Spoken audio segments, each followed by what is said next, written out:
The station where our veterans' voices are heard. MBR Talk. Hey, thanks for tuning in. Welcome, Quack. Program are those of the speakers and do not necessarily reflect the views or positions of any entities they represent. Find us on the web at mbradio.us. There it is. You tuned in to the Farron Dozier Show on nbradio.us, Trench Talk Edition, and Life Force Sports. Catch me here Wednesdays at 4 p.m. Pacific Time, only on nbradio.us. Shout out. How did I do? Was that a good take? That might work.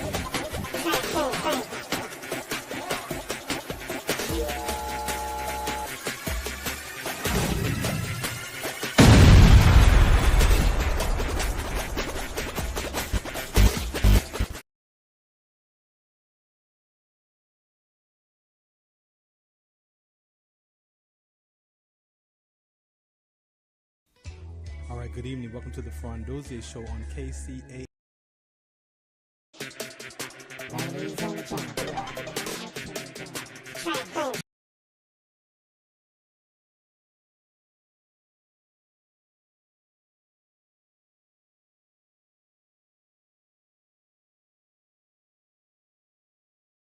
Some of us still carry the burden of battle. It threatens to drown us in our everyday lives. In battle, we had our weapons and combat gear to keep us safe, to keep us confident. But when we returned home, we were not armed with weapons and gear to cope with our own minds. I was lucky to find my combat gear, my mental weapon, and it's called Calmago. Calmago is a drug-free device that allows you to achieve calm in less than 3 minutes.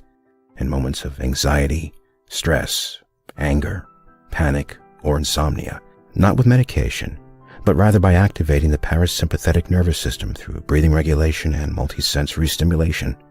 A recent study has shown that Calmago decreases PTSD and anxiety levels in veterans, helping those who are suffering and having a long-lasting effect. Visit Calmago.com to learn how you can get Calmago through the VA or with a special veterans discount code.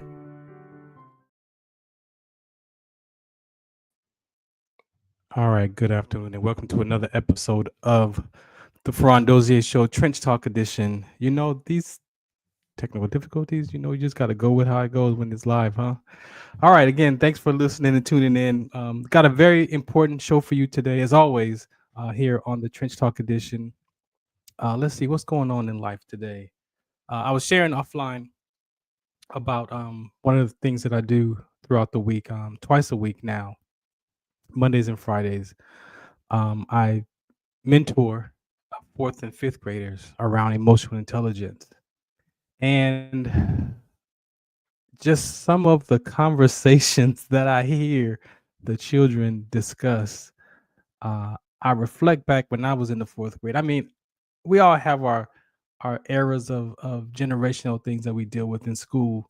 However, just some of these conversations that I hear these 4th and 5th graders having, they're like adult topics. Like, these are not like children just playing and having fun. They are like literally having discussions and issues and circumstances at 9 and 10 years old that you would think that, like, where are you learning this from? But as you look at, of course, today's generation with social media, just with things that go on at home, I mean, they hear the music. I mean, it comes from all different aspects of life, I'm sure. But this year, last year I did it. It was different. This year, and even the principal's like, there's something going on this right now, and very emotional, very the language. A couple weeks ago, I had to address the N-word with them, and these are a group of sometimes between 19 to 24 students that we have each week.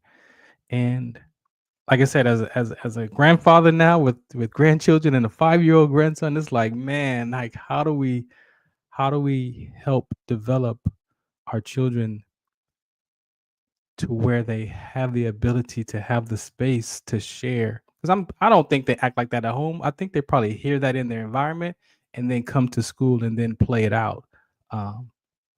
But yeah, this year it's just been different this year for me.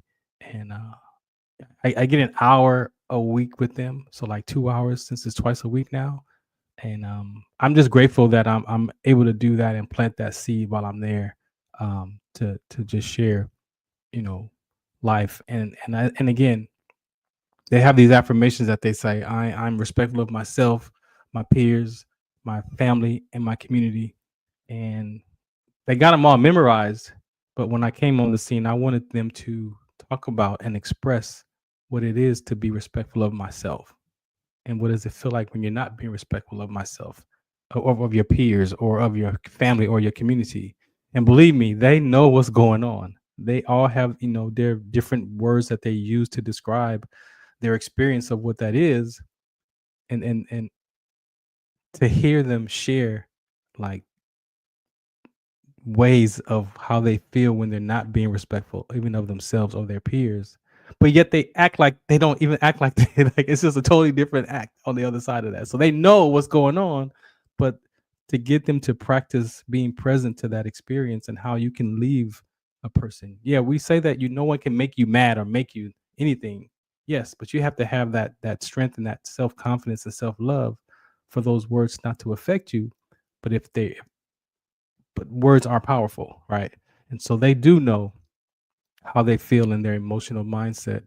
But just creating that space for them to have that talk, I pray that that's enough, that that will start them to get to practice that throughout their classroom, because of course it plays out in the classroom, it plays out on the basketball court or playing football.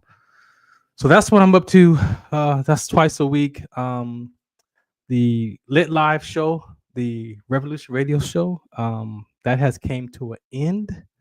That was a 4-year run over there when it was Dash Radio. Now it turned to Lit Live. And between the MC Nice and who curated that channel and the negotiations of the new Lit Live platform, they did not come to terms. And so that show has been discontinued for now. I am thinking about bringing it here to NBR, the Christian Hip Hop Talk Show. So I'm either going to do that, or I did send it to Sirius XM to see what I could get over there. They do have a Christian hip hop talk show on their app, and so I sent it over there. Or I might just take a break. I got a list of shows that I do, and so I might just take a break with that one. I'm praying on that to see how that one plays out. What else? Sunday nights, of course, 8 p.m. Pacific time, KCA Radio. That one is still live. That's the variety show with sports as well. That's my number one show. This as well. That's my number one show. Yeah. What else? The Beyond 2D will be coming back soon. Jessica took a break, so that one is on break right now. So we'll be back either this month or next month, but I'll let you know when that comes out. I think that's it. The ABA basketball teams. Yeah, we have 3 ABA basketball teams in EQ Athletics. And so we have the Ventura County Orcas, the Riverside County Mavericks, and the Inland Empire Hounds, the IA Hounds. Right now, my partners are only allowing me to launch the IA Hounds right now. I do want to launch the Riverside team, and I would love to launch the Ventura County Orcas as well. But what I did was I included them into the ownership, and so now I don't get the only vote anymore. So I have to share in those conversations. So if I get outvoted, I get outvoted. So right now, we're launching the IE Hounds for sure. They were number 10 out of the 150 teams in the ABA last season. They were number 10 up to number 5. So we want to keep that momentum going. And also we created a campaign for this season called For the Love of Dogs. And me and one of my partners, Dr. Bonds, were talking one day, and I've had to put my dog down, my boxer down, after 14 years, and he was talking about how he had his dog for like 17 years, and so we noticed that both of us were still kind of grieving our animals, and but the IA Hounds being a dog. I was like, well, why don't we just create a campaign and around all the different services for dogs, and and bring those conversations to the forefront, especially those who have grieving their animals as we are. And so we're working on launching the campaign for this season for the love of dogs, and we're going to be touching aspects all the way from breeders all the way to the veterinarians, and of course those places that cremate animals as well. So we're going to get all those communities together, the foster organizations, all the organizations, things that are related to animals, to dogs for sure. We're going to bring them together with our entertainment as basketball, and share a lot of stories, share some content, share some information, some resources. I've been looking at stuff on social media, and I guess there's some issues with the president and cutting funding for the animal shelters.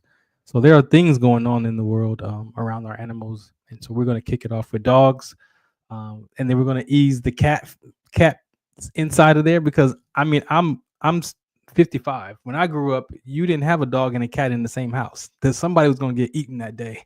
But people have trained their animals to share the same living space, and so I'm always amazed when I see a dog or a cat hanging out together, because like I said, in my day, that didn't happen. And when I had my dog, for sure, that cat was going to be somebody's dinner. So those are the things that we're going to be taking on for the ABA. That's the American Basketball Association. It's still around, and then we have a couple of franchises over there.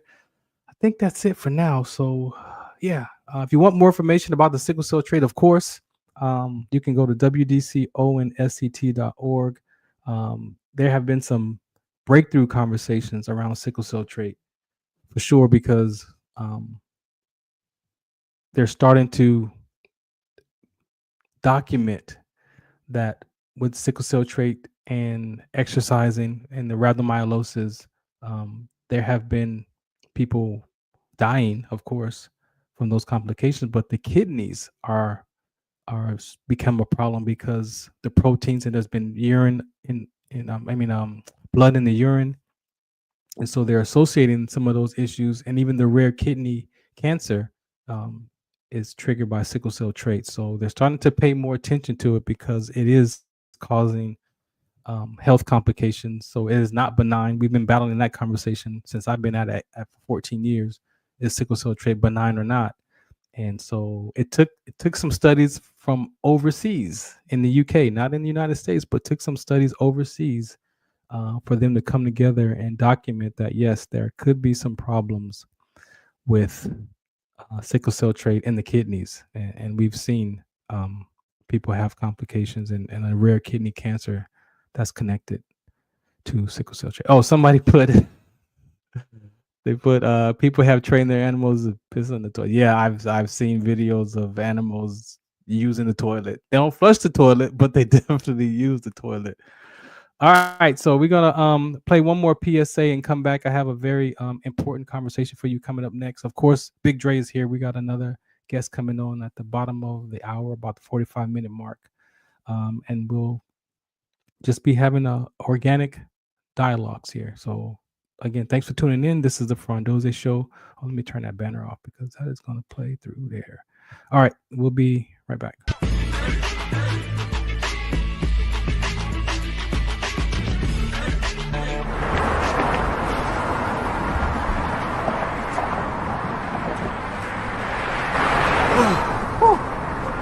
Hey, what's up, man? How you doing? I'm blessed, my brother. How you doing? I'm good, man. I'm good. Hey, did you see the game last night? Oh, that was a good game. But did you see the shot? I lost money from that shot. Oh, too, man, that shot was cold, I man. hated it, but it was good. Damn. What's in those jeans? You really want to know? I do. Exhaustion, muscle spasms, asthmatic issues, unexpected sickle cell trait crises. Damn. Are you serious? When I was young, I found out I had sickle cell trait. My mom's told me, but I ain't have no knowledge of it. But when I got older, I had a child, and the doctor told me my daughter has sickle cell trait. Do you know the facts that both parents have sickle cell trait? There's a 50% chance the child may have the trait, and 25% chance the child may have the disease. Hey, that's what's the count. Do you know that 2.5 million people in the United States have sickle cell trait, 300 million people globally? I didn't find out I had sickle cell trait until I was in the Army, 10 years. Next thing you know, I had a sickle cell trait exertion site. Sickle cell? I thought that was a black gene or something. Nah, man, the Latin community is number 2. 1 out of 36,000 babies are being born with sickle cell disease. You could be Caucasian, Mediterranean, European. You gotta know your bloodline, man. There is an inherited gene in our community that has been forgotten. The name is sickle cell trait. WDCONSCT, also known as What's the Count, is out to bring awareness, education, and prevention to people all over the globe. Want more information? Call us now at 323-215-5384 or visit www.wdconsct.org.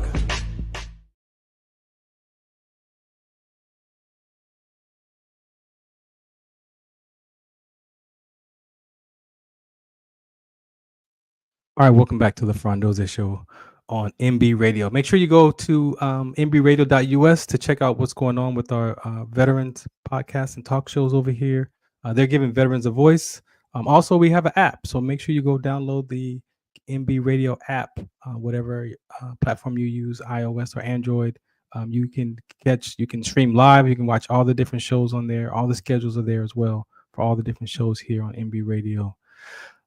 So today's topic is very important. I lightly glazed over the conversation that I do with the elementary school students because, like I said, I'm just so shocked at their conversation. But really at the core of today's topic, I believe, is what is going on with us as people today, right? And for me, when the work that I've done on myself to be in front of you, that sense of belonging is important, right? And so we know that we all experience some level of being bullied. We all experience some conversations. If we tell the truth to ourselves, that we all experience sometimes not being good enough. So there's something wrong with me, or I'm on my own. We want to trust people, but however, I don't really trust myself. So, and really, when I did the research biblically, I'm not supposed to trust in man anyway. I'm supposed to have confidence in you, but I'm not supposed to put all that trust in you because there's expectations, there's things that happen. I mean, we're flawed as people. But at some point, what drives a person?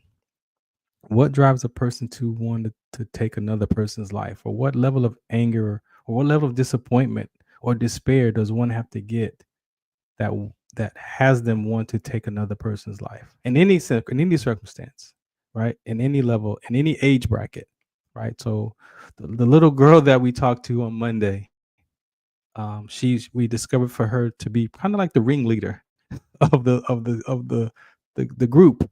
And when we ask her, like, what's going on, things like that, and she says, well, I was bullied at the other school, and so now at this school, to protect herself, she's angry, and she comes across as with her anger. She leads with that upset and that frustration because she was bullied at another school. Now, that's not saying it's right or wrong, but we're pointing to is her experience. And so we talk about it, we glaze over these conversations, but what is really at the root of a person's mindset that gets them to the point of where they want to do harm to another person? What is that? Because the commandments are those number 1 and number 2 is to love God and to love your neighbors as the same as you love yourself. So how much does one have to love themselves or not love themselves to take another person's life? And we see it all day long. But we have a guest today who's going to share some information and some of his background and what he's discovered and some of the things he's experienced around, I believe, this topic. Because at the end of the day, and we're human beings, we want to belong, we want to be included. But there are things that happen to us that sometimes our minds make these corrupted decisions, and then we start living from these upsets and these frustrations, and that can cause another person to want to harm another person. And then you have mass shootings. We have things that happen at school. We have all these different things that the media, displays for us. And then how do we take that? Do we tolerate those conversations because it hasn't hit my front door yet? Or do we really, search and try to figure out how we can help these subjects? And for me, teaching that emotional intelligence, even at that level of 4th and 5th graders, we pray every day that they hear and apply something that they hear from us at those schools. So with no further ado, our special guest today is Mr. Bart Womack. Man, how you doing today? Doing well. How about yourself? I'm good. I'm good. Thank you for hanging out today with us. Yeah, I appreciate you having me. I mean, I'm so Yeah, enthralled with what thank you've been talking about so far and everything. I'm like, okay, where am I gonna go with this? you. I want to jump in Well, on some of that other stuff. Yeah. yeah, do me a favor, introduce yourself, and then we'll get started. How's that? Yeah, so I'm Bart Womack, Command Sergeant Major, retired United States Army, where I served for over 29 and a half years honorably. Um, Retired in 2006. Did various things since retirement, but now I'm a public speaker and security consultant to uh, provide proactive situational awareness strategies to mitigate insider threat and mass shooting attacks in academic institutions, the workplace, and places of worship. And like I said, this has been going on for since I've been born. I mean, this is not brand new conversation. But before we get into that, why you're here, what had you join the service so long ago? Yeah, well, it wasn't intentional. uh, I was 17 when I graduated high school, and I was always working. Like I had a paper route, going way back that long. A paper route for your audience, you might have to put some down in the show notes so you understand what a paper route is. What is a paper even? A newspaper route. What is that thing? And Right. I always work, right? So I told myself, because I was 17, I'm going to continue to work for a year, and then once I'm 18, after a year, that I would go to college, right? So I didn't make it to that year, ended up joining the military, uh, and that happened by the fact that my next oldest brother had wrecked a car, and I used to drive to work, and then I had to start catching the bus. I was in between transfers the bus and went into the recruiter's office, and because it was cold, I went in there to get warm, and they had the whole spiel. One thing led to another, and then probably a total of 4 months later, there I was in the military. Yeah. Wow. Anybody before you proceed? It was in the My, service or? my oldest brother had served in the Navy, but so he's like 19 years older than me. So his time of Oh, doing it, and me actually, I never saw him in uniform, so he was in and out, and I didn't know yeah. anything. I mean, I knew that he had served, but he didn't really talk about anything. So it wasn't like, a military family by any means. I wasn't following anybody. I was super naive about the military. Got in basic Yeah. training. Said, hey, we have this airborne school or this airborne orientation. And I said, what's airborne? It said jumping out of airplanes. I'm not going to that. Then it said they pay $55 a month. I was like, where do I go and where do I sign? I'm cheap. $55. That was it. Okay, I'm ready. Yeah. I mean, to make it to the rank of command sergeant major, I mean, that's the top of the chart.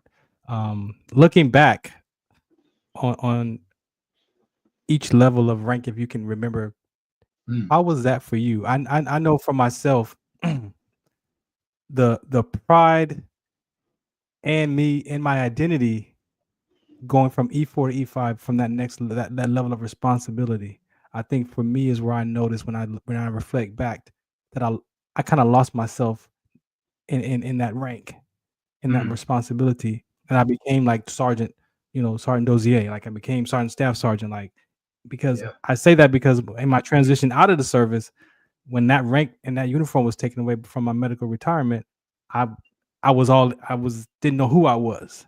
So, looking back from your level and looking back, do you notice like for you that the different changing, because you went through the whole list, Yeah. I the mean, whole structure. I think we're always given some leadership challenge or opportunity long before we are actually in a leadership position.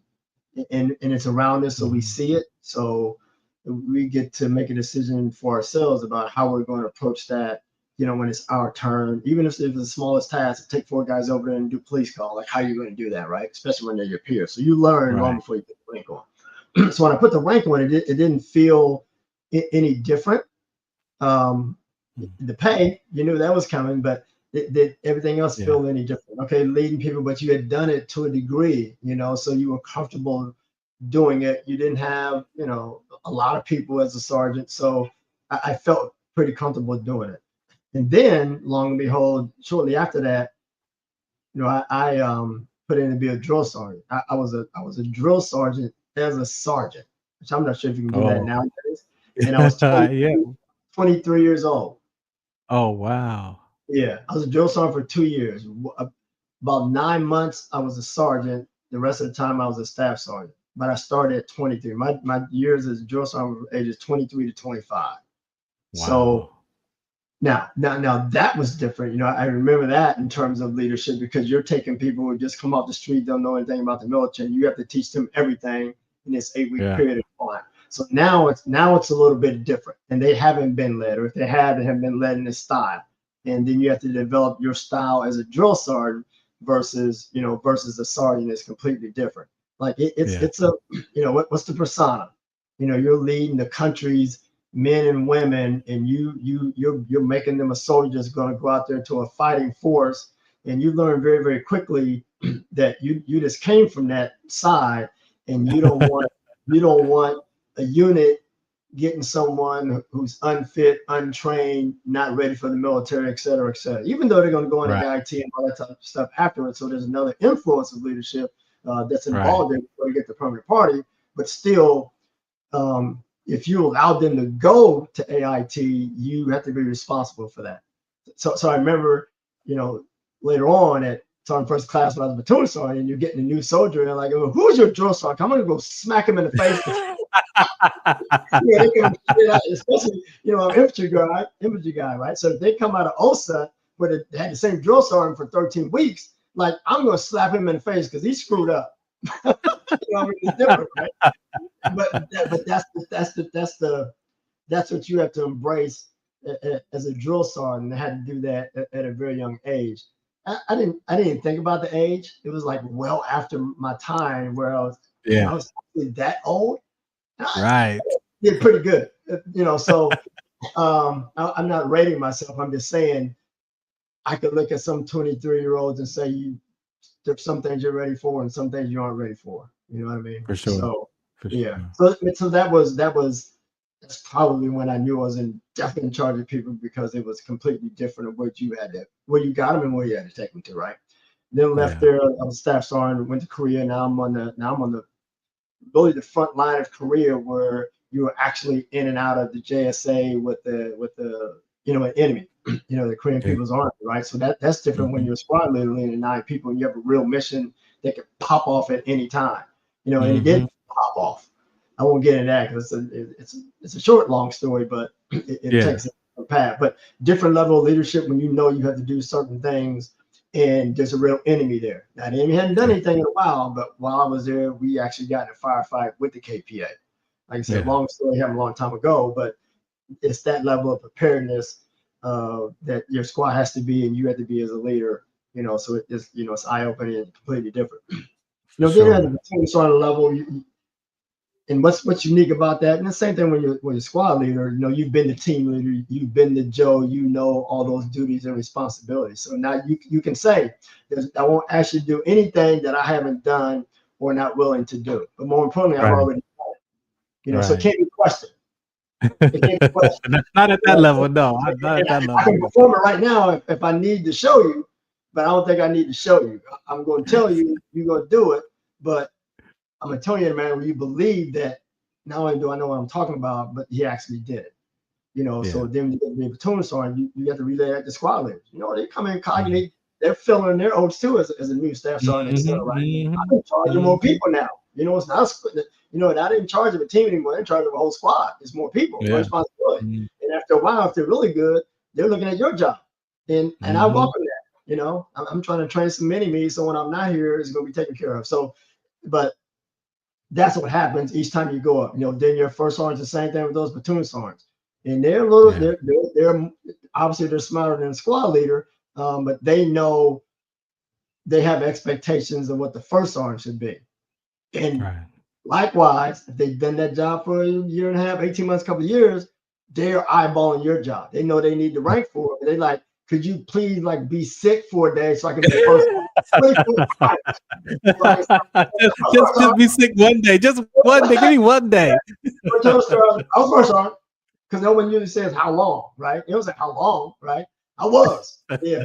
It was actually 23 hours. The dude came back an hour, hour early, whatever, right? Anyway, but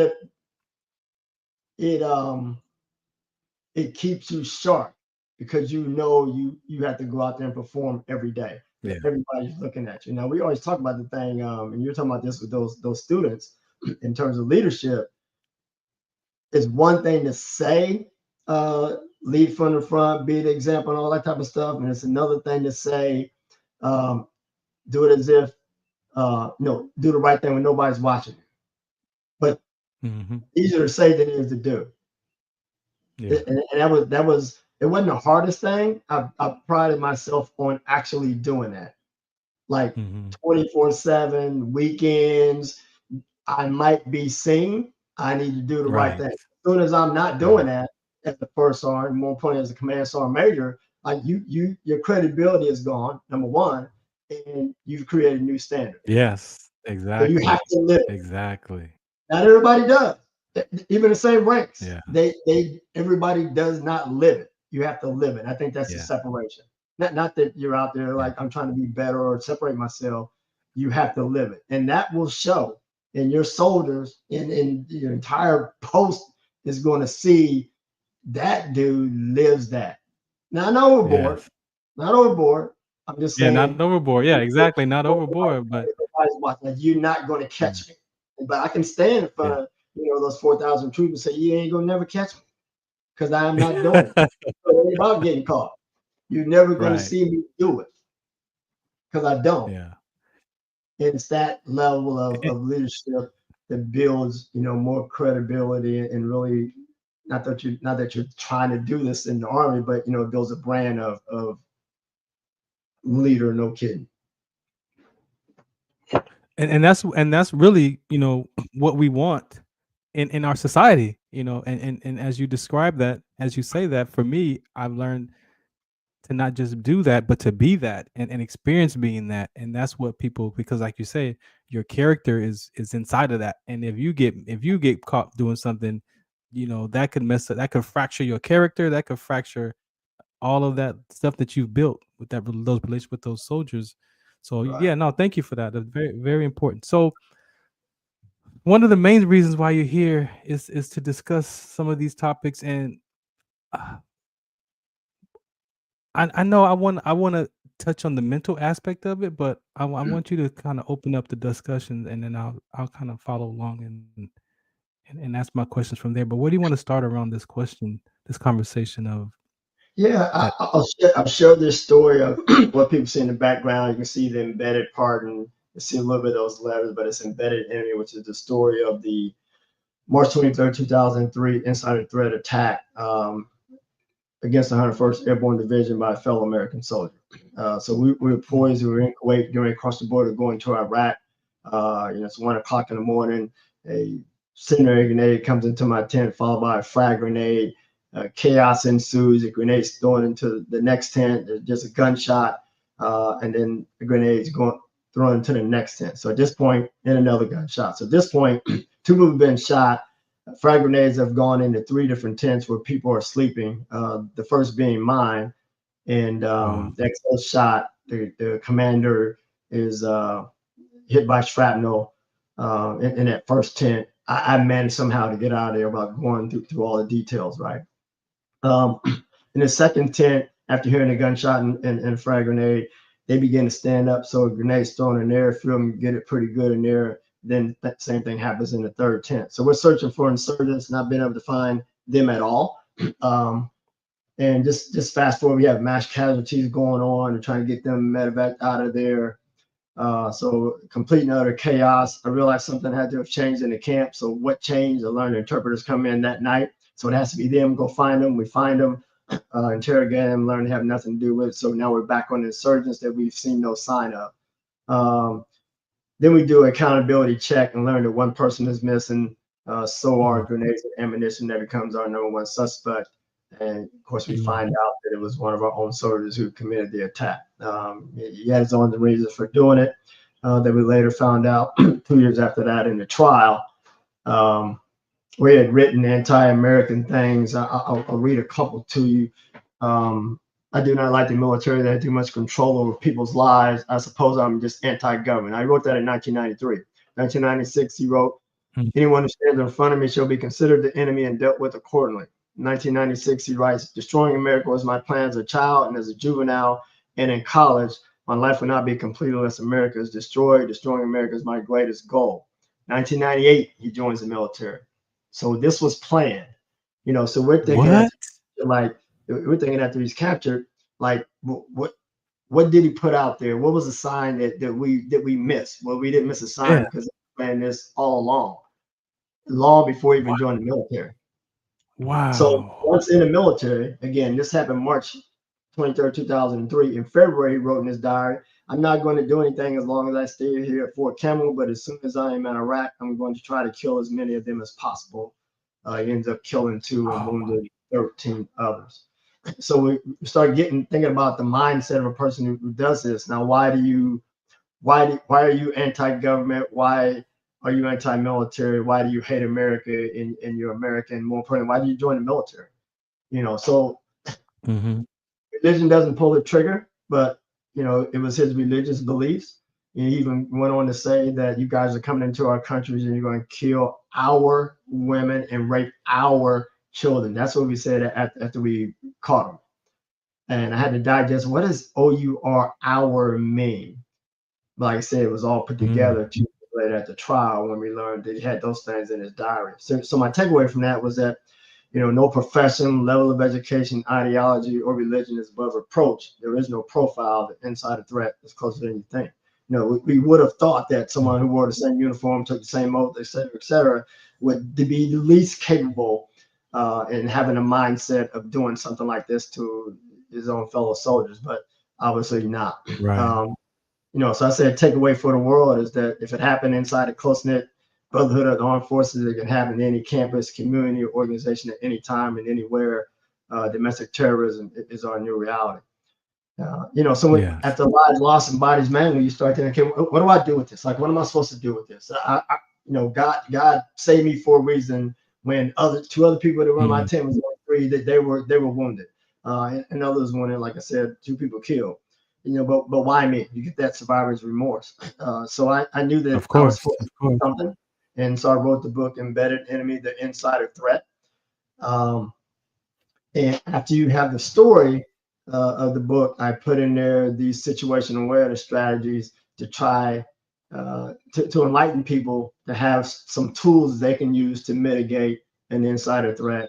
And long and behold, you know, mass shooter attack long before they were happening as frequently as they are now. So those strategies are trust no one. I heard you align what the Bible says about trust. I was like, wow, so poignant, so timely, right? And I didn't know that, so I appreciate you sharing that. You know, but the first strategy is trust no one. And you know, obviously, I'm going to say that after coming out of an attack like that, if it happened in that manner, someone's supposed to have your back, shooting you in your back. Like one person you killed shot point blank in the back. You know, so trust no one. And when I say that, I want people to think about how they trust. I know that they're going to trust somebody. I like what you said, what the Bible says. I'm going to look that one up. But if I say trust no one, people are going to think, well, I have to trust somebody. And some people, the way they approach that is, I'll trust until they give me a reason not to. I think, wrong. So I say no one, I'm really going to think a little bit harder about how they trust, and that's what I want them to do. Start thinking about how you do it. Next one is observe, listen, and report. Like we might see something, but are we doing anything about it? And it's more than see something and say something, in my opinion.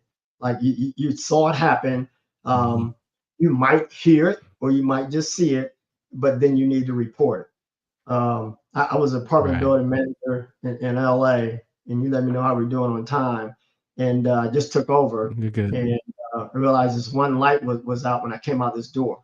You know, and it was like January, you know, so 5 p.m. starts getting dark, right? And I realized the light wasn't on. So I go back in the building, I get a pen and a piece of paper, and I come back out again, and I'm checking all the exterior lights so I can get them replaced. And I say to myself, if someone's watching me right now, they should think this is suspicious behavior. It's casing. I'm casing the building. Now, this apartment building in LA. on Gailey, right across, directly across the street from UCLA. Anybody been to UCLA, most people around there don't look like me unless they play football. So you got that going on. And I'm writing. So I said, anyone looking at me should think this is suspicious behavior. So I go back in, come out another door, do some more checks, and go back in the house and start checking interior lights, right? So I get to the 5th floor here, freeze!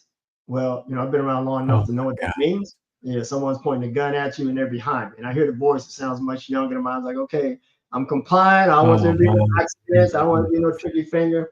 They say, put your hands up. A dude drop the pen in the paper, has behind my back. I get handcuffed. Then they say, well, you fit the description of someone that was called in. I'm like, no, I am the description. Because remember, I just told myself, no, it is me. I already told you this was going to happen if someone was paying attention. And lo and behold, they were. So I applauded the person who was paying attention because it's right up the alley of observe, listen, and report. There was nothing to hear, but they observed what was to be suspicious behavior, and then they reported it. Now, I'm not sure who escalated to the level to have 5 police officers show up armed for a person who was called in to have a pen and a piece of paper. I don't know if that was dispatch or they had nothing else to do, so everyone joined in on the call. Not sure. I'm in there. So I'm coming. I don't know what that was. Anyway, in my opinion, the right thing was done. And so when I'm talking to the audiences, when I'm speaking, I like to share that one because the worst that happened was they got the guy, but nothing was wrong. Now, again, way too many police officers showed up. Next one is know your neighbor. You kind of alluded that in your in the beginning as well. And what I mean by that, I don't mean just the person next door, but I mean like your fellow student, your fellow coworker. Begin to know people. The more you know about them, and you have to get all in their business, but they will begin to talk. And once they begin to talk, they're going to tell you stuff. They're going to tell you something that happened at home. They're going to tell you on the way to work. So cut them off. That was the second time. It's the same guy on the same route. Now I got their license plate. I know somebody that's a PI. I'm gonna. If you are paying, if you are listening to, if you know them, they'll tell you, right? And it goes on, the more than that. But just take some time to know them. Then the next one is listen, don't just hear. I used to work at a military college, and these students were in the classroom, sophomores, 19-year-old criminal justice class, to get on the subject of guns. And two of them say, well, I have a gun. This one guy says, well, I have an AK-47. They kind of laugh, and it's in the trunk of my car. Now, the professor's in the classroom, and the professor knows that guns aren't allowed on campus, right? But the professor doesn't do anything. But a fellow 19-year-old student was listening to the point where he said it sounded a matter of fact. You have to listen to where something sounds a matter of fact. Otherwise, you just hear it. Someone calls you and says, hey, get out the trash, and you don't do it right away, and they tell you 3 times, like, I know you hear me. Yeah, I hear you, but I'm not listening to you right now. You know what I mean? So it's a big difference. So right. And tells me that this is what happened in class. So-and-so said, yeah, AK-47 is in the trunk of his car. It sounded a matter of fact. I don't know what you're going to do with it, but I just got to tell you, right? So almost along the lines of the listening and reporting, right? But more importantly, it was the listening and just hearing, because there was other people in the classroom who did nothing to include the adult professor. So we walk him to his car, get about 100 yards from his car, say, I just want you to know if you get to my car, I have an AK-47 in the trunk of my car. Now, no ill will was playing with that. He was supposed to link up with a buddy and take it over to his friend's house, to his friend's dad's house, who lived in a rural area, and dad was going to lock it up, and they would come out there on the weekends and shoot it. But they missed link up the day prior. So, but his mistake was, like I said, know your neighbors. The mistake was running his mouth to the point where all days of all days of class in criminal justice class, the day they're talking about guns, guess what you do? You do nothing. You don't talk. You know what I mean? But they will tell you if you are situationally aware, right? And the last one is gut check. Like, your gut is your strongest sense. It will tell you a lot of things. So when these things happen, these shootings, right? No matter where they are, we'll hear that. Well, I always thought. Well, your gut made you think that, but you didn't do anything with it. Now we have dead people and wounded people. Even in Texas, 3 weeks ago, almost 3 weeks ago, I think, at Florida State University, Right. the kid was 20 years old. The stepson of a deputy sheriff. That's the gun he used to commit the attack. But he was in this political group on campus there. I don't know where they met. This political group, and the only rule they had was you couldn't be Nazi. That was it. And dude began to express extremism towards, super far right. Politics doesn't pull the trigger here. I'm just telling you that the guy was in the group, right? Right. And also white supremacists. He got extreme with both to the point where the president running the group kicked him out. You violated the rule. There was no Nazis, but he was so extreme with it that they kicked him out.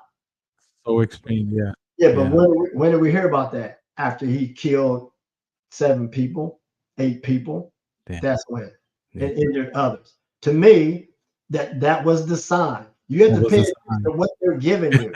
One thing, you're already in a group, so it's already borderline something.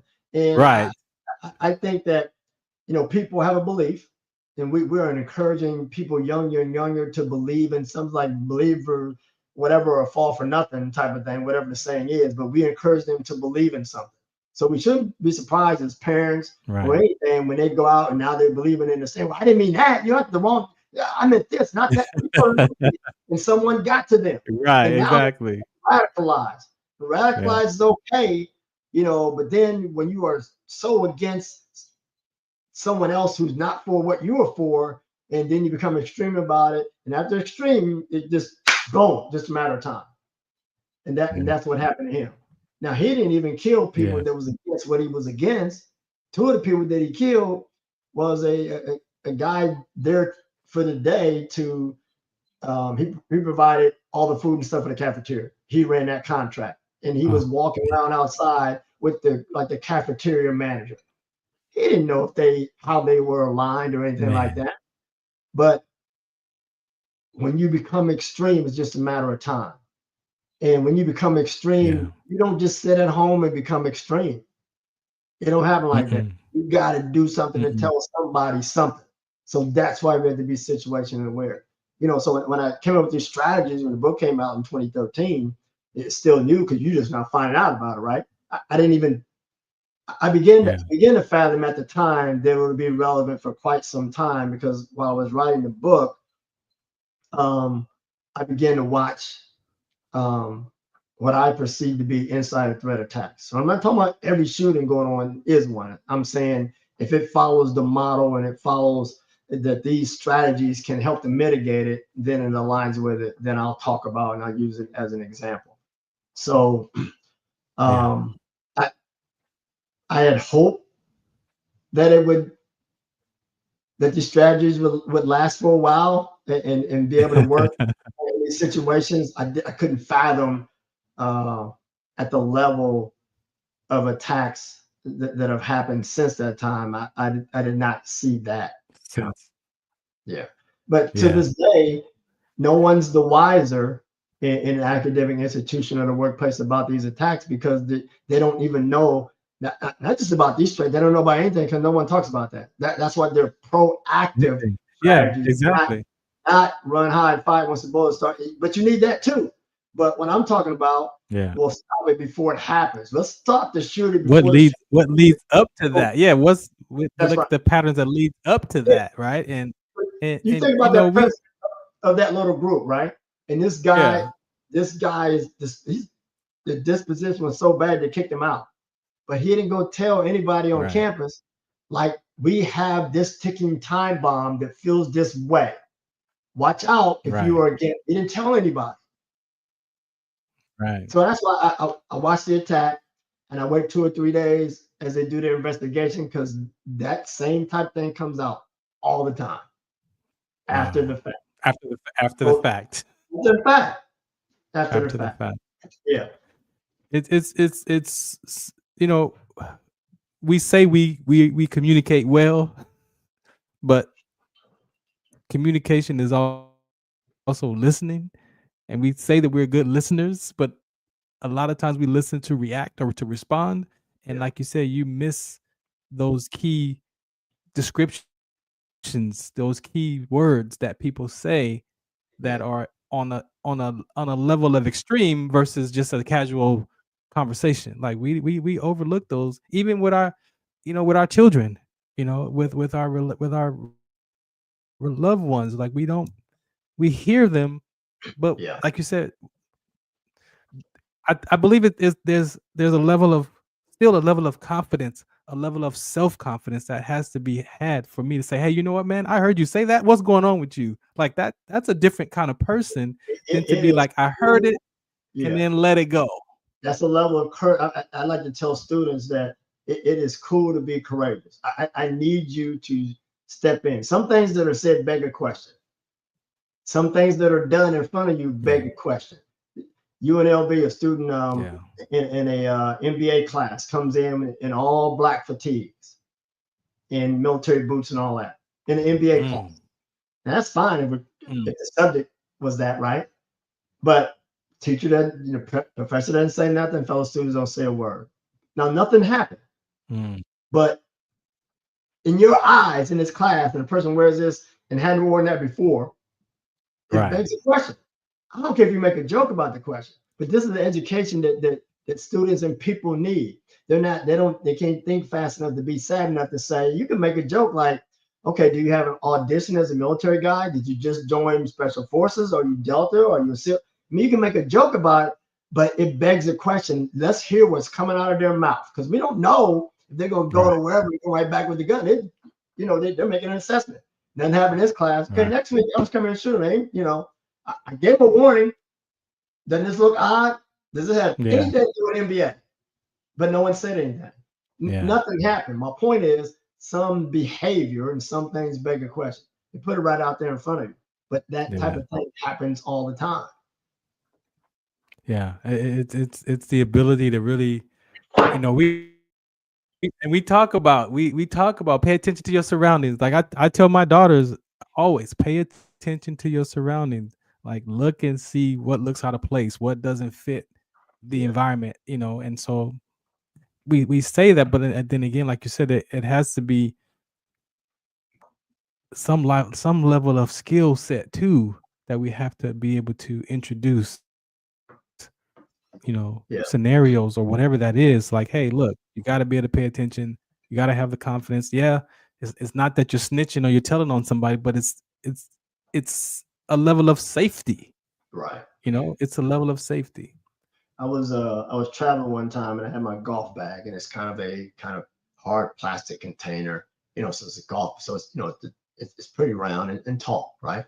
And I get into an Uber, and the Uber driver says, "Is that a gun case?" I'm like, okay, we obviously never seen a golf bag, but again, I appreciated him asking because it begged the question. Okay, I'm a driver. I need to know if there's guns going to be in my car, even though this thing going in the trunk. But it begged the question. Wow, yeah. I didn't tell him all that. I applaud. I said it's a golf bag or whatever.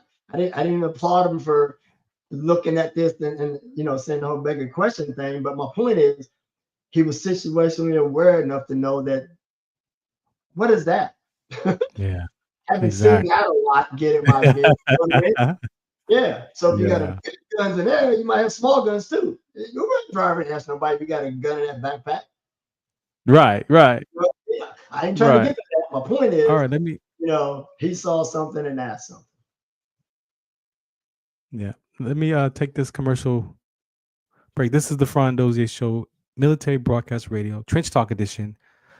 Bart Womack is here. I hope you've learned some information here. This is some stuff that is very important. I'm gonna bring up Big Dre after the conversation, after this PSA break here, and let him ask some questions. He made a comment over here. He's made a security assessment on threat. Yeah, so he definitely has some feedback for you in this dialogue here. This is the Farron Dozier Show. We're gonna come right back after these public services. Zetovia salve, made from natural and organic ingredients, Good for inflammation, poor circulation, hemorrhoids, yeast infection, lip sores, dry coughs, eye pain, minor cuts and bruises, and ready to purchase at botanicaherbalco.com. botanicaherbalco.com. botanicaherbalco.com.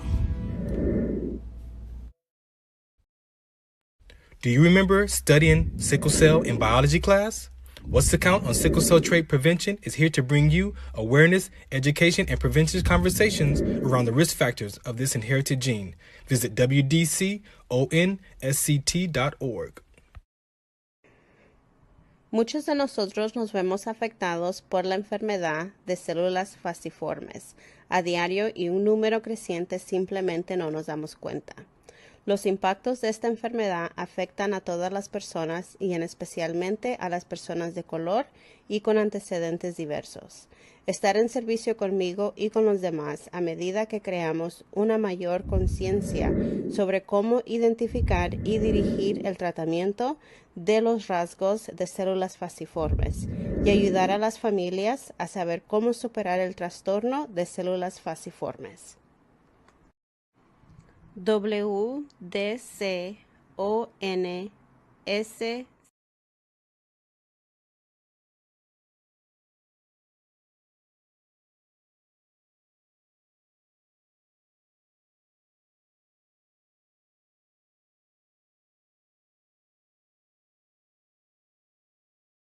Tune in to the This is Farron from the Farron Dozier Show, 8 p.m. Pacific Time on KCAA Radio, 106.5 FM, 1050 AM. Also streaming from the KCAA Radio.com website, the station that leaves no listener behind, and MBR Radio. That's right, MBR Radio on all their streaming platforms, including MBR Radio on Roku TV, Sunday nights live, 8 p.m. Pacific Time on KCAA Radio and MBRradio.us. The Farron Dozier Show. For more information, search farrond.com. All right, welcome back to another episode of the Farron Dozier Show, Trench Talk Edition. Wow. Again, I hope you had an opportunity to just kind of listen to these conversations because it is very important for us to, we say pay attention, we say these things, but do we really implement these, right? And you know, for me to be able to relate to this, maybe because I was a soldier myself, 24 years, and I still have some of that listening ability. But then, how do we teach this? Like, how do we help other people not just talk about it, but talk from it and pay attention? I think that is very important for people to pay attention. Let me bring in Big Dre. Big Dre, man, what's happening, man? Hey, you know, man, once again, salute. Man. Salute. Man, I was sitting back watching, meditating, thinking about what Mr. Womack was saying. And me coming from that background, 31 years security expert. So I know running for city council, and that's one of my main measurements, is to get these incentives in the schools about threat assessment in schools. And I call it the shadow master, what he was saying. When kids coming and wearing, you know, all black clothes in school, you're not asking that simple question. How I would look at it is pay more attention to your surroundings as a student individual. Like he was saying, I always say a little Bobby in the corner and you got people bullying him, you don't know what he's going through. And then all of a sudden his parents start changing every day. Now little Bobby got black hair and nails. And, right. He used to be blind. And now you look from the class and where's Bobby? He absent? No, Bobby's sitting right next to you. He's in change to parents. You don't pay attention. So then Bobby goes home, gets on YouTube. Oh, how do you assemble a gun? He told his father gun in the house. Now Bobby comes to school. Most schools will stop going through the bags, checking bag check. Most of them stop now. They let their guards down. Somebody, this is America. We got it. You don't have it. Yeah. And then the kids decided, I'm pissed off. I go to school and then his mass shooting. Yeah. You know, so it's sad that we're not teaching that. So I taught that with my female bodyguards, archangels, taught them the best when Kevin trained them. Our surrounding areas, my girls tell you they don't go nowhere now without, they don't park next to vans, they don't do none of that stuff. Right. They park in littered areas. So when Mr. Womack was talking, I had my body a shield armor going on. I'm like, man. Let me bring him to the stage. Let me bring him up. This is real, man. Mr. Salute you, sir. All right. Thank you for your service. Yeah. So expert. I mean, I'm an expert in it. My uncle was CIA, Army Ranger. He was, and it came from experience of training with him. I used to go in Mount Barton. He had a cabin and train up in the snow with him to shoot snipers, shoot with him, all that stuff. We learned hand to hand, survival stuff. And I came back, started teaching it, and I ended up putting a team together. And we had a team for all these years. And I got in the game for 31 years. I worked with the biggest names in the industry. I worked with royalty from Princess Diana to James Brown. I've assisted a lot of people in different accolades. Then it come to schools, the school shootings, I had a measurement. I went to the schools to try to put the measurement in the school. They laughed at me. They said, "Oh yeah, we don't need that in those schools." Oh, you need it in the schools. But that's what the kids are mainly griping with, dealing with bullyism in schools. You need it there. And for some reason, Mr. Alberto, I call him Big Nose. What I call him, because Big Nose he don't put that big nose in no business to make these schools a better place. In LA, they get them kids are burning their hair out, the LA students, pushing kids off a second floor, burning kids with fire things. That's a threat. That's an actual assessment, and that's what I did. But no one listened. So I don't know how we're going to change that. I mean, you got any solutions how you would change that? Yeah, I think they need to hear that the approach is proactive and not reactive. And I was going to say this earlier, that, as parents, really, there's this thing called a proximity illusion. And the closer you are to it, the more you believe it ain't going to happen. It ain't going to be our children until it's our children. Right. I feel sorry for parents all the time, except for the ones who are buying their kid a gun. I don't feel sorry for them because I don't know what the hell you expected. But for the ones who, and they don't see the signs. They don't listen. They don't observe. It's just their kid doing what their kid does. So even the thing like you said earlier, is that wait, you didn't say that? Well, parents, the closer you are to it, you don't hear it in the same way. So you think about that kid at Florida State. You telling me that you have that level of extremism? I'm not saying it was taught in the home, but you trying to tell me none of that ever came up in that house? Right. No, it came up. He might not have took the conversation to the extreme, but it wasn't a situation where it wasn't mentioned at all. At all, yeah. At all, right? Yeah. So, but it's those things, that proximity illusion. The closer you are to it, the more you believe it ain't gonna happen. And that's what's happening in the schools. They think, well, we had nothing like that. We had some fights and stuff like that, and this stuff. There's some stuff, but it ain't gonna be like that. And so they try to wish it away. There was a school shooting in I think it was Santa Fe, Texas, in 2019. Yes. And I'll tell you about the attacker in a minute, but I wanted to hug this little girl because she said this: "I always knew it was going to happen here." Now, where did she get that from? Like, what her situation standpoint, for her to say that. But guess who wasn't saying it? The administration. Bingo. The administrators wasn't saying it. Bingo. But the students are saying it. So they're like begging for something, so the dollars has to be put into the training. So when I go speak, I mean, it don't cost that much to bring me in and facilitate a class, to do a training and, to speak and all that type of stuff or whatever, to save lives versus some other stuff that they're spending money on. So it does cost you some money, but I get a call and they say, "What do you charge?" I say, "What's a student's life worth?" Okay. What's your life worth?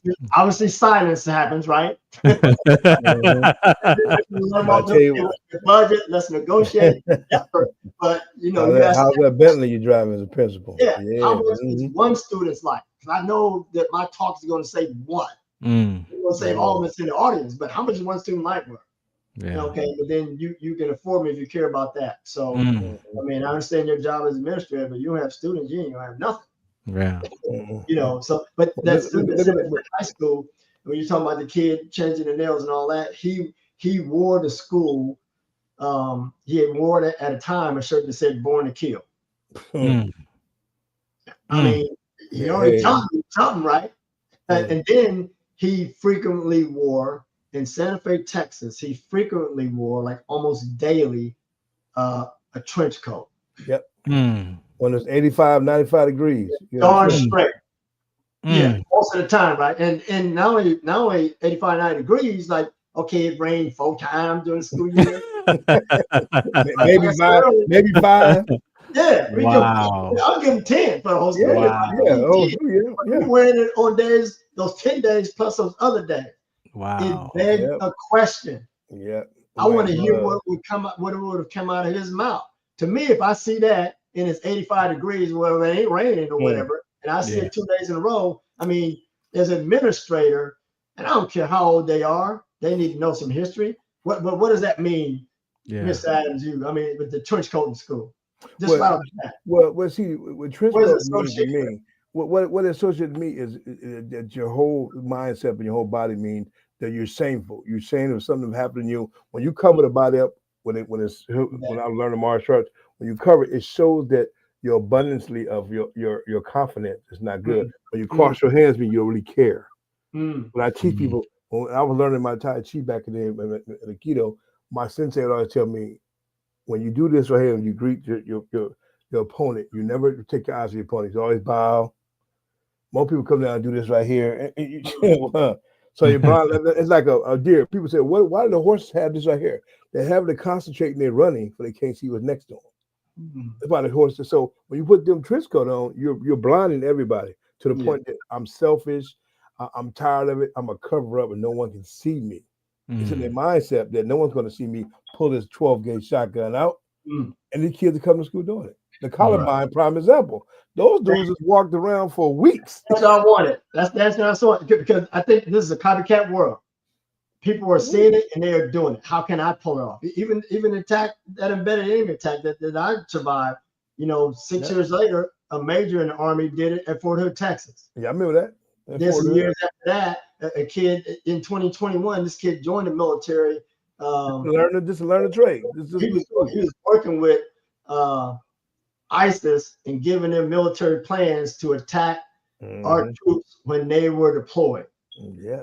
Giving our fighting tactics to do that. And he wanted to deploy so he could help them kill fellow soldiers. It is a copycat world. So they saw this guy do it in 2003 and they're like, well, I can do it too, because ain't nothing changed. But when I was writing the book, I said, if they don't change something, keep doing what you're doing, gonna keep getting what you're doing. What I want to try as running for city council, I want to put a city measure in LA and let the voters know you can vote on it, or we'll get some private funds to teach the school, the principals, teach the teachers proper way of training, certain drills. You can vote. The voters can vote that measurement to put money aside. If it's $1 aside, gasoline tax for school safety, then we need to do the next election and stop playing games. You want to put another 25 cents on gas tax? How about 25 cents on some security tax? To secure our schools. So that's how I look at it. That's what I want to put measurements I want to have when I start running for city council. That's my main topics, is security. So I want to call you Sergeant Major, Mr. Womack. That the conversation we're having is, like you said, that it's like the end result. It's like the after the fact, right? And you want to implement these conversations beforehand. And again, as I open up the conversation, the heart of people, the heart of the man, the identity crisis. Like, we just, why do parents not think that children don't deal with these identity crises? I mean, to me, that's what I'm looking at. At the end of the day, human beings, we want to belong. And if we don't have some type of identity, even if it's sports or whatever, I'm susceptible to political parties to find that connectedness, and especially if I don't feel like I'm connected to my family. Like, there's a lot of stuff that leads up to even this part of the conversation that, to me, it's just still missed. It's still not there.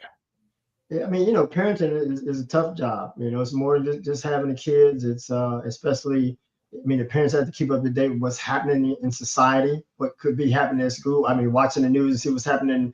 Something that's happening in Iowa can happen in California. Just a matter of time. And with this thing right here, your 13-year-old student is finding out about it before you even come home from work, because they're already seen the thing that happened in Iowa, and they decide whether they're going to follow it. gravitate toward it, share with somebody else. Did you see that thing? They are much smarter now than where they can outsmart the parent if parents don't have their household in some form of order.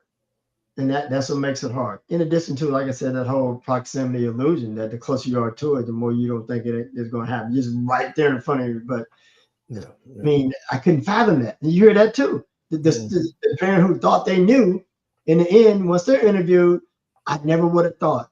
That's that proximity illusion. Well, I'm in the process now with my team developing the active shooting school app that's going to be implemented when a kid's alert can see some of the people who can see that's going to happen can alert there's a possible school threat in the school alert. Not the kids be just pushing it. You'll go straight to our operator and say, look, we have a possible kid that's pretty hostile. He walk around there acting kind of weird. And you alert the principal's office, instead of letting the whole world go in school go in panic, at least the school know. Because school police is just a waste of time. I don't know why they even got uniforms on. I see them at the donut shop during the school hours. Don't you put me on the school property the whole time while school's in? I be seeing them everywhere in LA, boy. Don't you? And then that LAP took over them. So they had to be on campus now. And they put them in plain clothes now. You to put them in plain clothes. They need to be like janitors. Well, you should be doing them every day. Remember we had practice in high school? That's where they should be at. In plain clothes practice. That's where they should be. They blend in. You'll never know. When I'm talking to schools, because sometimes they want to try to protect the students. They think the students shouldn't hear this. I think the students should hear it at every level. Yes, they should. Because there's nothing I'm talking about that they don't know. And I'm providing proactive strategies to mitigate it. And those aren't scary. It's just situational awareness that they don't know anything about. But they think that they're protecting the student from, okay, well, let's talk to the faculty and staff then, because you don't know either. You're not doing it either. So let's talk to you, and then you'll filter it down. Yeah. But they don't get it as well. But I think for a school who the start, again, the more you know your student, which is the know your neighbor part, the more you're gonna find out. So if I'm a principal, I'm trying to get the best communicators of my faculty and staff. You went to school when we went to school, Mr. So-and-so, Miss So-and-so, man, I could go tell her anything. Man, we was cool when they were the football coach or whatever they were. There was always one teacher, if not a few, that you could just go talk to, right? That's who they need to use. Let Mr. or Mrs. So-and-so befriend as many students as possible, because when this thing's going to go down over here, like you talked about, Mr. Adams, or something that happened in some of the schools or whatever that people won't care, but something happened. Well, that's already planned. It's not a hasty thing that happened. It's already planned. And students know. Some of them just want to be onlookers. They want to film it or whatever the case may be. So they know one of them can go tell Mr. So-and-so, who befriends all the students, hey, this is going down. I just want you to know, blah, blah, blah. Don't tell anybody. I told you. They have to have that person. That's a start on the inside right there. Because they can make it. They're not going to the resource officer. They ain't going there. In fact, when the shooting is going down, these kids, the 14, 15, 16, 17-year-olds, they're so smart in their attack, they're taking out the resource officer first. That's the only threat. Let's get that one first. Now I can go do whatever I want to.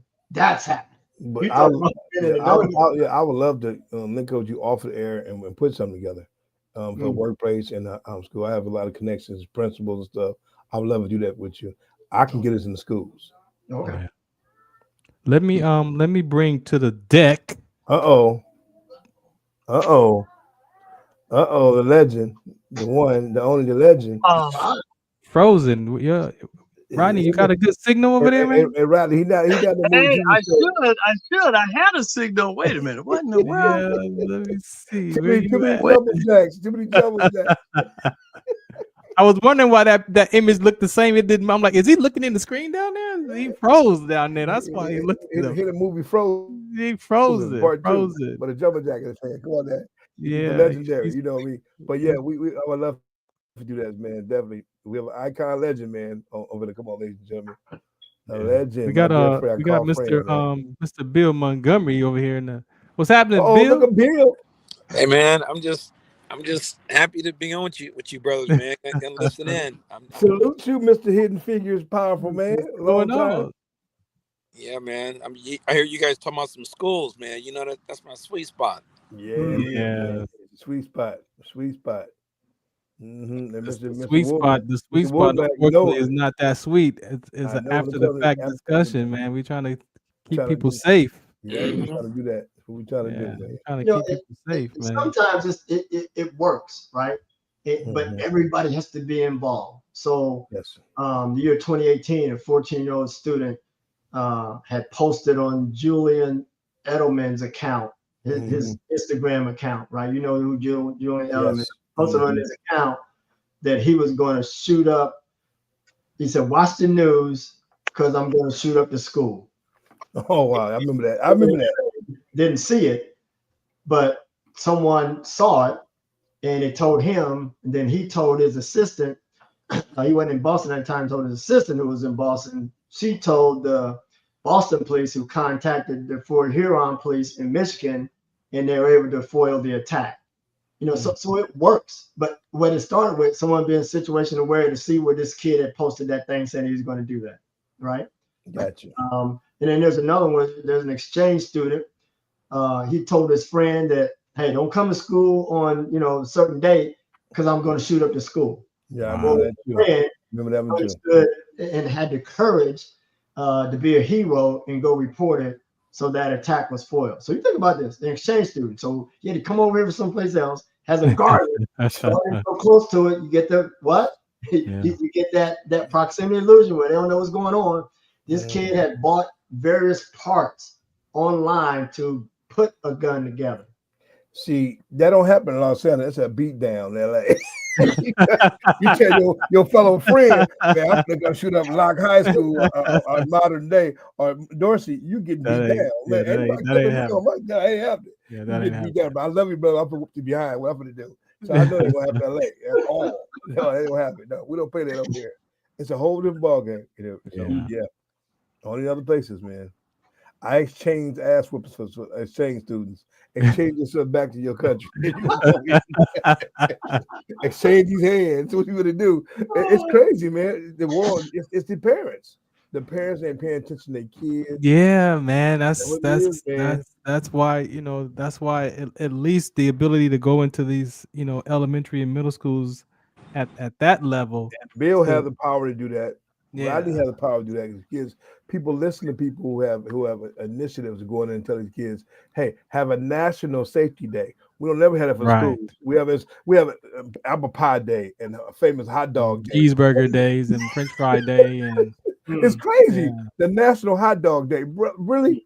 The hell with your kid getting shot in school on Thursday. Eat that hot dog, but you have National Hot Dog Day. I mean, we pick our poison. Like you say, we don't pay attention until it's at your front door. And then it's announced. And then when it happen, they're gonna start talking about like what we should have done. This, how did we miss the signs? But you never pay attention all along. That's how. Yeah. So far removed from it, you ain't never gonna solve it, man. You didn't do anything. So I'd love to, Mr. Womack, get with you and put some big thing together. I have a couple of connections to the mayor's office, a couple of Senate council people I could talk to, the Holly Mitchells, and about in different districts. Yes, hey, we do a safety day for women, for kids, teaching kids how to defend themselves when it comes down to attackers. So I love to do that. And that listening skill. Like I said, we say we listen, we say we pay attention, but a lot of it is reactive. A lot of it is not. That don't pertain to me, so I'm not paying attention. I don't care about all that. Exactly. No, it does. You do though. It does. Mm-hmm. Definitely. You don't know what it may. So you got to pay attention. We got to get off this thing for a minute and pay attention. That's a huge distraction. I call the future ex-wife.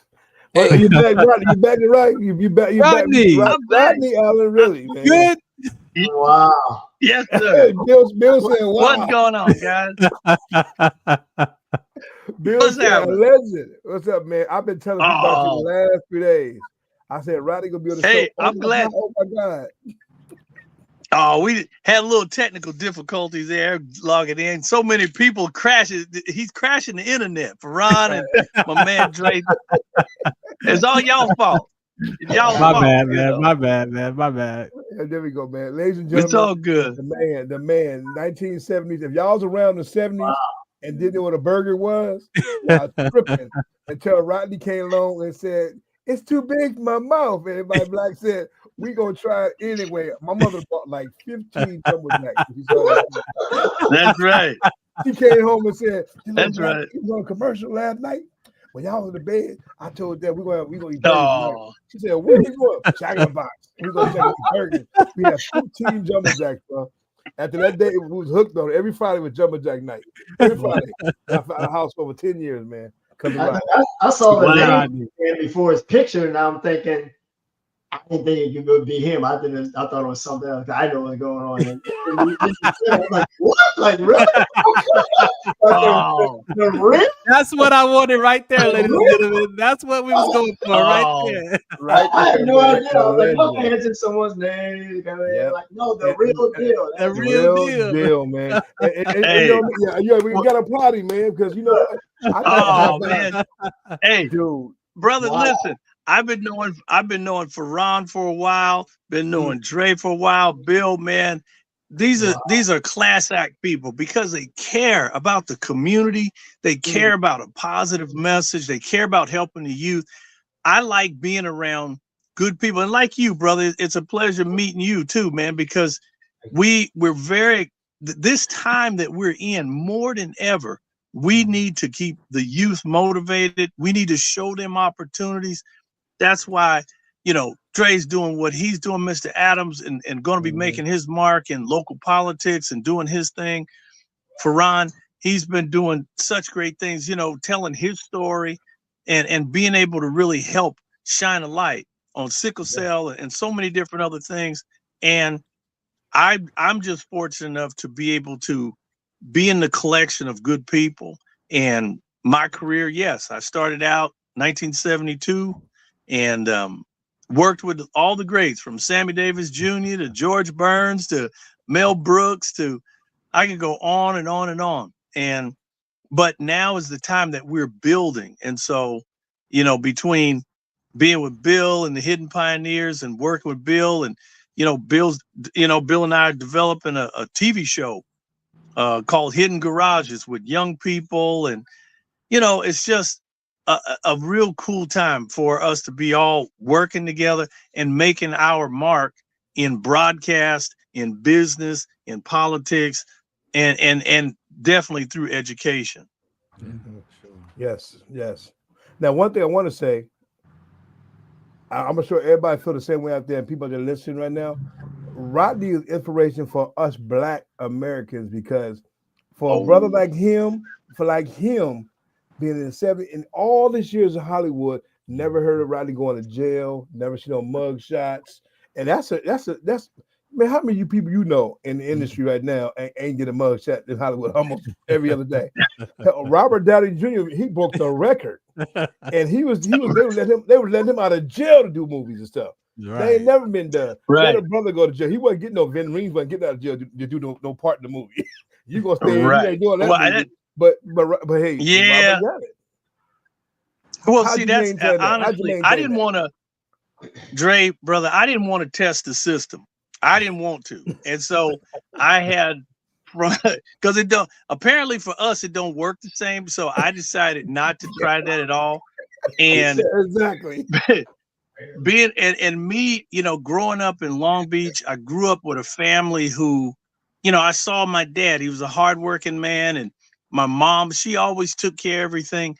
And just to be able to be a part of it. And once my career started, my brother and sister, my sister Beverly Lee and my brother Kenneth Wayne, we all were signed up. It wasn't like I was some golden child. My sister actually was the first one in our family to land a commercial. And she landed a commercial. And then my brother, he went out for the audition for the famous Coca-Cola commercial. Remember, I like to teach the world to sing in perfect harmony. So my brother, he auditioned and went out and was a part of that. And then I was the baby of the family. I got the call for Jack in the Box and was just blessed and fortunate to land a career or actually an audition with Jack in the Box. And at the time, what a lot of people didn't know, back in 1972, Jack in the Box was in foreclosure. They were all the way on the East Coast, and they were losing the company. And they got all the way to Texas, and that's when they made a corporate decision to say, if we let this go any further, we're losing this company. So when they were just a West Coast operation from Texas to California, that's when they decided to do this last ditch effort to have this campaign, this Jack in the Box commercial. They just wanted a boy, a girl, white, black. They didn't care. They just called 100 kids in, and they were hoping for the best. And I landed the commercial. And you got the best. Shoot, man. And that's what pulled them out of bankruptcy. And so, 50 years later, the company's still in. They got a little bit of hiccup going right now, but you never know. That creates an opportunity for me to reemerge again with them and do some more fun work. Bring it back. I'm gonna tell you already. Well, you know how, yeah, Martha, yeah, that's plywood already ready to go. And Mr. Womack, you know I am. You ain't Farron, you know me. I call them out on the air all the time. I'm gonna call you out again. All you corporates at Jack in the Box, y'all know for a fact the reason why people eating the jumbo jet is because his brother over here to the farm. Hey, look at Hollywood now in the industry. It's like they're taking a few chances on new things, but they're going back and doing sequel or prequel or requel. They got so many quels going on. We don't even know what they are. Exactly. Oh yeah. The audience, right? But just think about that. You think about that, Mr. Rippy, of 72 and now of where it was then. They'll show that commercial then and then. Oh man, I can see. Oh man, that's a classic again, all over again. All over again. All over again. Right. Commercial anyway. Go fix that. Wow. Man, well, you hire me. I go slap the boy. I take it. Hey, you know what? It's a no-brainer. It's a marketing no-brainer because our generation now have kids and families, and if they say, I remember back in the day when I was a young man and like you, Dre, and eating a jumbo jack, and now, shoot, you still get to take a pit stop by and grab one, and that's what it's all about. Then what you ever do? I'm gonna film myself. I'm gonna go up and say, "Hey, it's too big for my mouth. I didn't get double jack." Hey, Dre, I'm gonna record you. Dre, I'm gonna be recording. I'm gonna record you. I'm gonna go. I was like, "Harry, man, you see, this mommy back in the day." There you go. Yeah, that's it. That's good. He said in the 1972. It's still too. That's right. No, period. That's right. And that man should be ashamed of himself. A little box-head man with the little jacket box on his head, hiding his face, and afraid to give you a check. That's what it is. When you put Snoop Dogg in there, a munchie meal, and high, and you give him Ice Cube his own, and Ice Cube would say, when they said, when Snoop saw you, tell me what Snoop told you when he saw you for the first time. I bumped into Snoop, and I was at the night that actually was really funny. My homeboy is Flavor Flav from Public Enemy. Oh, yeah. And so that was the night that they roasted Flavor Flav on MTV. And what happened was Snoop was there as part of the people that was roasting Flav. And I'm telling you, they said some of the most horrendous stuff to Flav. It was so rough that it was funny, and I was just like, "Oh my god!" But you have, if you're gonna be roasted, you open yourself up for that. But we were all backstage, and so I saw Snoop. I'd never met him. He's from Long Beach. I'm from Long Beach. He was on the east side. I was on the west side. And I said, "Man, I want to meet Snoop." So we were backstage, and I just walked up to him, and I tapped him on the shoulder, and he turned around. I said, "Hey, man," I said, "I just want to say hello to you." And he's like, "Yeah, man." I said, "Hey, I'm Long Beach, man, Rodney Allen Rippy." And he said, "What? Rodney Allen Rippy?" And he freaked out. He was like, "Man, everybody is Rodney Allen Rippy." And I was like, I couldn't believe he freaked out like that. I mean, he really did. I was like,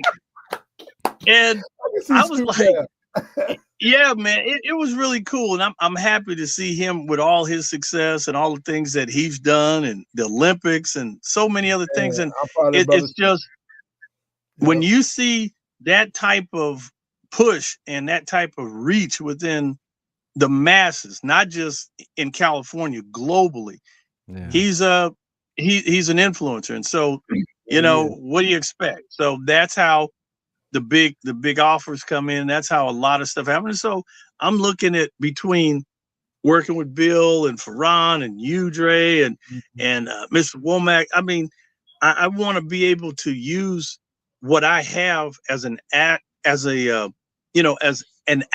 to the city of Los Angeles, the education, the youth, not only just here, but across the country. And I mean, we've got everything from technology. Yeah. I'm part of a group called Matrix Capital. And Matrix Capital is a great group of leaders. I mean, we've got generals that are part of Matrix Capital. We have the president of the West Point Society. I mean, we have so many different people who have built industries in communities. There are grant writers that are part of Matrix Capital who've closed $1 million deals, and they're doing a big development in Las Vegas now. They're down in North Las Vegas, like downtown, and they're building a STEM center down there. These are the type of things that our community need and should know about. And, you know, I'm happy to be a part of good things in the community. Yeah, I found about now. I know for a fact you work for LA Vets. You did a lot. What are you doing over LA Vets for them? I know we talked a couple of times. LA Vets. LA Vets. You know, that's U.S. Vets. U.S. Vets. You know, that's a major veterans organization. They help veterans who have went through a tough transition. Some of them need a place. And U.S. Vets is directly connected to the VA, so they make sure that they get housing and health and mental health services. And so that's what I'm wanting to do. I'm in the process of starting the Rippy Foundation. I'm going to work with at-risk youth, senior citizens, and veterans. There shouldn't be one homeless veteran anywhere on any street in America. Thank you. Let alone Los Angeles. That's right. And they have given their all. Believe it or not, I actually knew a veteran, and it was sad because he was trying to get VA services, and the line and the medical care was kind of sketchy, and he actually died waiting on services. And I'm hoping that, you know, that these, so you know, right. And these are the type of things that should not happen. And so hopefully, you know, better times will come for our veterans and better opportunities, repurposing them, getting them trained, you know, and they should be the first in line for a home, you know, with all the available real estate. Our veterans should be better taken care of. Okay. I always say that in my experience, even, I didn't even go to the VA until 7 years after I got out of the military, just because of the myth. And then I finally said I'm going to either confirm or deny the myth. And I confirmed the myth. Like, I made an appointment and I had to wait 3 months for it, or 4 months, and then they called and they canceled. I made another one, and on the day of my appointment, I'm driving and I'm like 5 minutes away. They called and said, "Oh, we have to cancel your appointment." I said, "No, you're not. I'm coming right now. I'm 5 minutes away." What's your name? What's your name? I'm coming and talk to you then. Like, and they get to, "Well, what happened? They called an emergency meeting last night." Well, I said, "Well, you got my number. Why don't you call and tell me? Why do you have to wait till 10:30 in the morning as I'm driving here to do that?" Right. And I said, the reason I got in VA in the first place is to confirm or deny the myth, and it's not a myth. Y'all got stuff all straight. I didn't use profanity. I refrained. I didn't even turn Sarmated for on. I was. I said, this is about me in terms of my appointment. I said, the way you guys treat people, it ain't going to affect me right now, but you know it's going to affect that person that's 70, 75, whatever their age are. They don't have. They don't have the vigor to put up with this, to fight you, so they're just gonna go home and die. My uncle, 74. Right. He want to use his benefit. And that's gonna be on you, but you're not gonna know because you canceled your appointment. They didn't even get here. Yeah. After that, they hurry up and got me in. That was my intake. I had to do the blood work and all. That's all it was. Get you because they say all the doctors are in the meeting upstairs. I said, "Well, take me up there. This is a great time to tell them what the heck they're doing. We're gonna change the focus of the meeting right now. Right now. Right well, now. we lost Bill. I'll ask Bill how to You gotta piggyback. be persistent. So Bill. what you're talking about Yeah, I'm here. someone has to fight for him. Someone has to fight for him. Yeah, that's right. Definitely. Yes, well, I want to piggyback what Rodney was saying about U.S. vets, Bill. I know you and Rodney work simultaneously on a lot of things. So tell me about who you are, Mr. Bill. Yeah, so I'm CSI Bill. Stands for Common Sense Intelligence. At the high school students gave me that nickname because I come from a military family. My dad was in the Marines for 22 years, and he used to always, besides spank that butt, he would say, "Use your common sense, boy."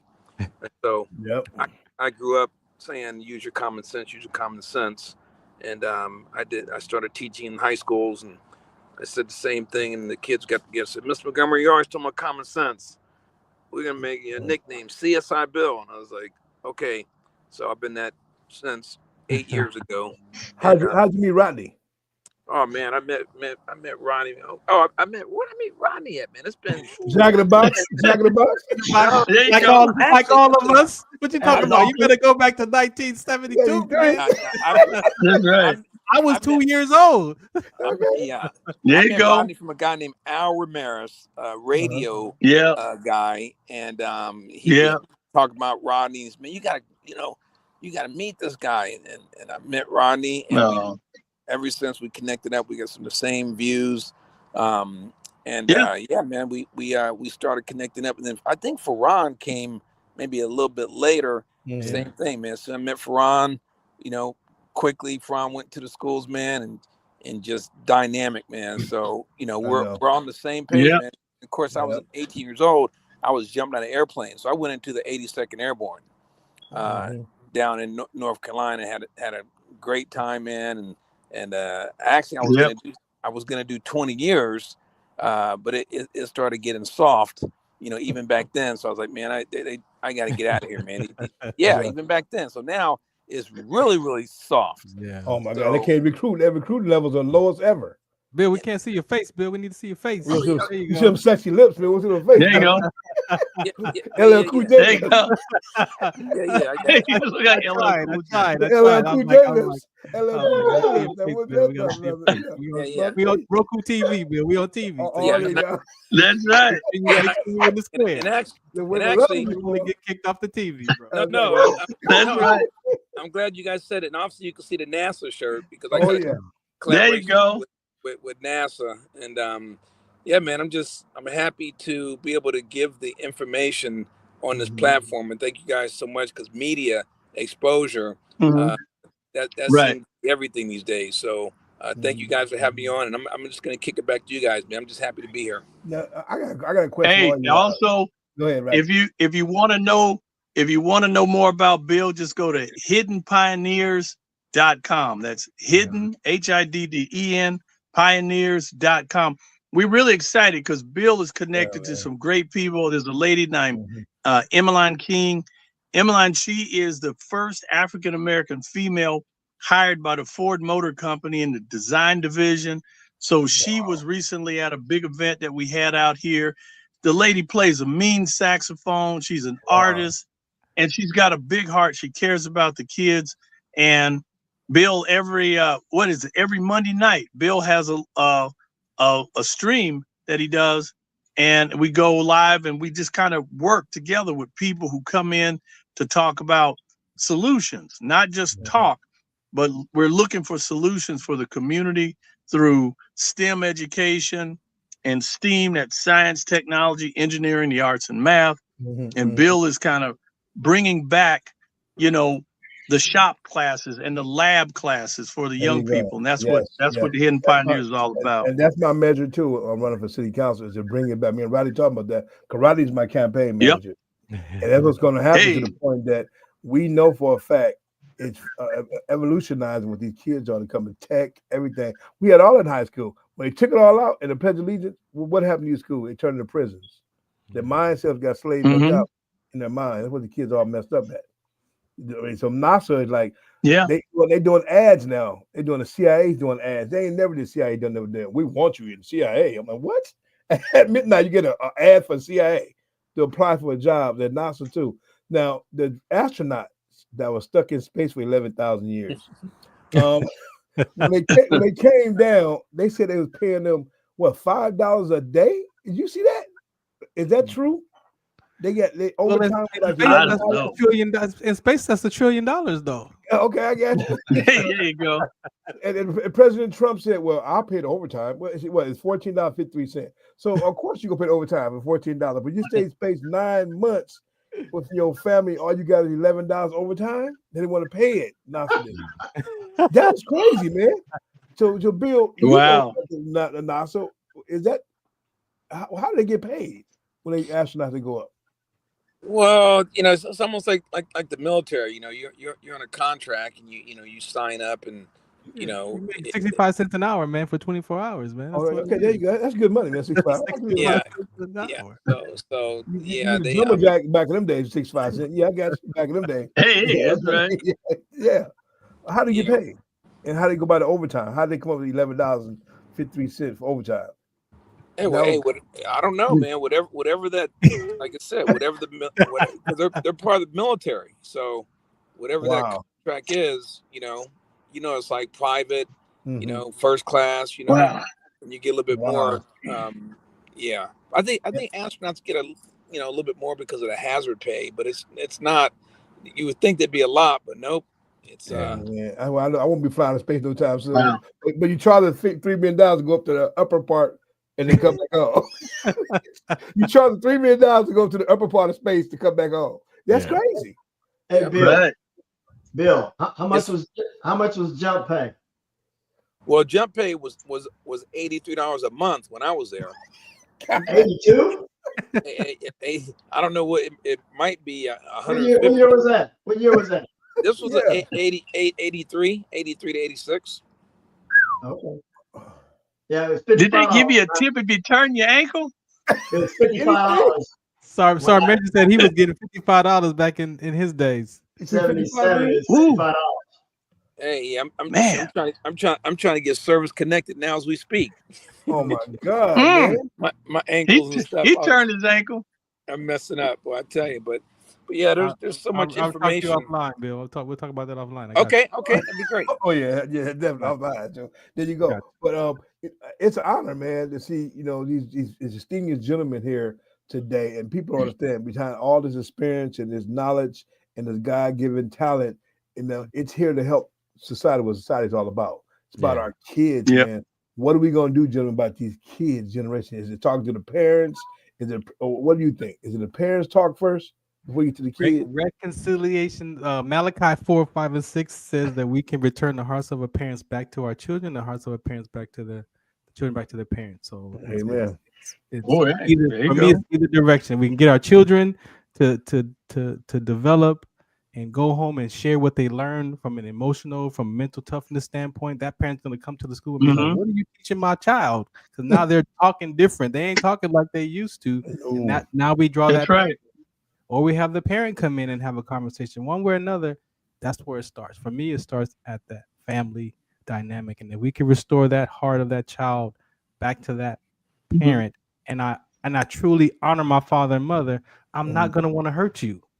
I'm not going to hurt you because I'm going to think about what my mom and dad's going to say if I steal that candy.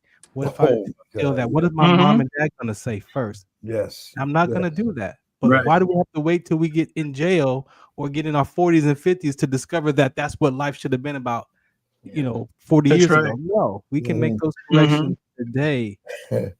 Those that are willing. Everybody ain't willing to do that.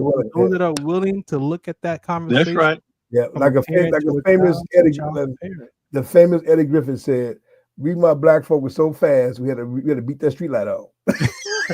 Hey, let me tell you. That's right. Catch this pass or be in the house and going in the house. Yeah, you go to the house. So brother was running the 109.3, trying to get home when the street light came on. As soon as it blinked, it was a wrap. Yeah. Drop the ball, drop the bat, drop the football. That's it.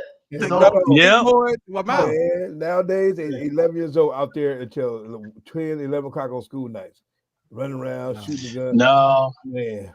I had one fifth grader when I started last year, and we were talking about what is it to be respectful of my family, and he said, "Oh, I know my mom stutters when she's lying. And I'm like, what? Crazy. Like, he already got his mother figured out that when she stutters, she's lying.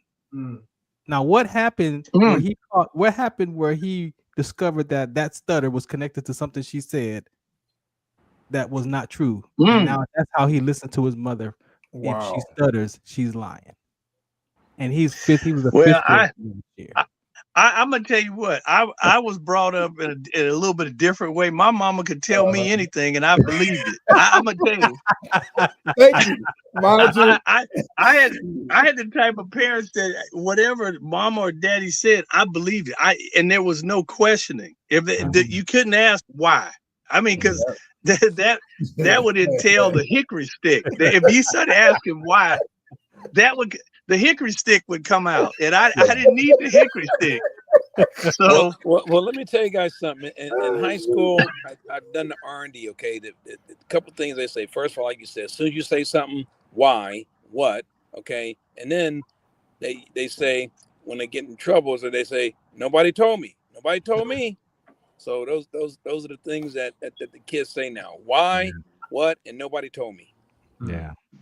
Wow. And Bill also has a great thing, and it's called the cell phone curriculum that Bill has. It's the pocket computer, and Bill is also has a curriculum that's teaching the young people how to confidently use a cell phone and not to abuse it and not to get addicted to it, because so many kids, parents say, hey, you used to be able to put a kid on restriction. All you got to do is take their cell phone, they'll freak out. So, the whole thing is, but now we know that there's a lot of very good uses of the cell phone and all of the access and everything. But there's a lot of bad. Yeah, it's too much. It's overkill. And if your child is not properly using the phone and the tablet and the computer in a wise way, because they really can get into some deep trouble. Yes. Rodney, you're the campaign manager so I want to make sure we get that in. That pocket computer curriculum has to get into. It's got to get into our schools. It's a must. let me tell you what. See, they don't want none of me. You got 6'4", 300 plus as running the city council. I'm not running. So you can make a threat. Them daddies can make threats. I mean, I'm highly trained. So I wish you would approach my podium. Please approach it and say what you're gonna say. I want people to know that it's your fault as a parent. You're failing as a parent because while your kids out there at 17 shooting, doing drive-by, mini bikes up and down the street at nighttime, go-karts, and we allow the police allow them to drive around the streets like that now. Yeah, it's like I got a question because I just happened to be in Hollywood the other night, and I was, man, these dudes came down the street stunting on dirt bikes, no headlights, no helmet. And the police was on the other side of the street, and I was like, I remember back in the day, if you had a mini bike, it was over. They confiscated your mini bike. You done. You walking home. It's a wrap. I mean, it's a wrap. If they stopped you, your bike got confiscated. Your parents had to get involved. It was a ticket. Yeah. And now, I mean, the police were just sitting there on Sunset, and these dudes came down Hollywood Boulevard, and it had to be 30 of them. That was for Instagram. That was for Instagram, man. That's Instagram. TikTok money. TikTok money. Wow. I'm gonna stop that with the street takeovers. That's one of my initiatives. If your parents got a kid under 18 driving that in street takeovers, we snatching your car. We're gonna disassemble it, and the parents gotta pay to get it out. So you're gonna get pieces of it out. You didn't get the whole car. You get it in pieces. You want to drive it, the steering wheel, both tires. Here you go. All right, gentlemen, we got to get out of here. Definitely, man. Sorry, Major, man. Thank you for hanging out with us, man. Thank you for your information, for your book, for your knowledge, and again, as you can see, we're all on the same page with you. So we look forward to having some more discussions and figuring out how to implement these conversations that are missing. They're missing in our community, in our schools. So that's what we're up to. Yep. You write a book, man, called "Why Bully Me? But Drake Can Hurt You." What you call the book? We scare them kids. Bring back Scare Straight. Bring it back.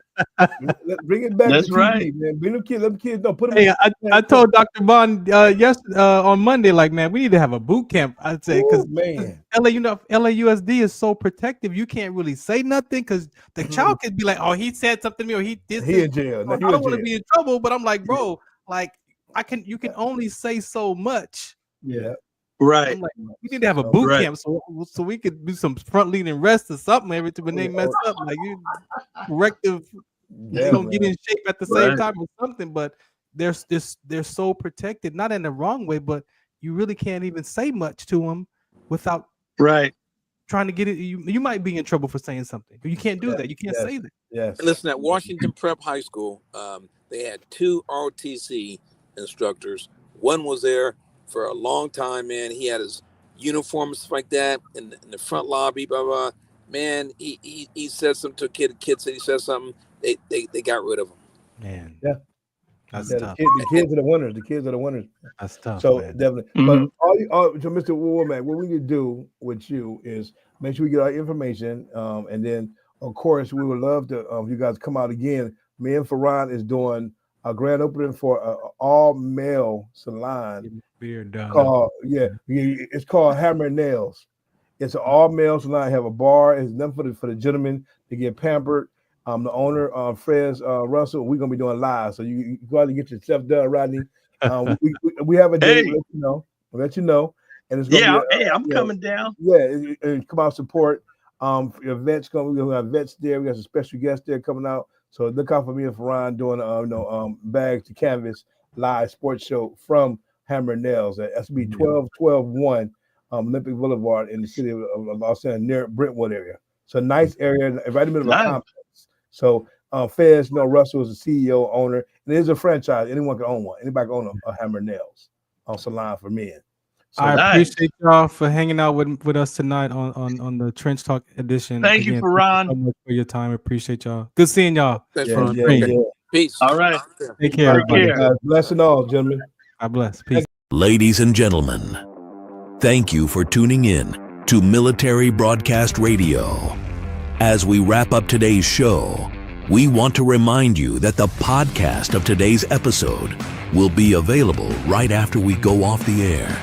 So if you missed any part of the show or want to listen again, be sure to check it out. And remember, we're here to support and honor our veterans. Your stories and experiences matter, and we are committed to giving you a platform to share them.